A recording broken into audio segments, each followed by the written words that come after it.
ওই ছটাটা লাগবে এবার ভালো দাড়ি করো তুমি। গোলাপ কালার না, গাছের গুড়া তুলছিনি কিন্তু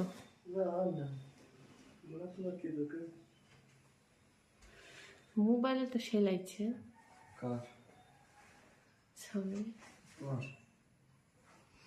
না, ভালো হইলে আবার হাবুকে দিক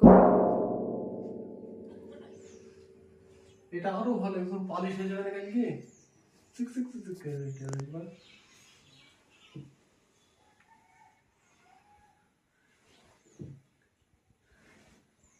গোলাপ কালার এত হারামি, এটা তো হালকা হালকা ডার্ক ফেল তুমি করিস করেছি, কিন্তু তখন তো সব জিনিস ছিল না, এখন নতুন নতুন করে বুঝতে পারছো না।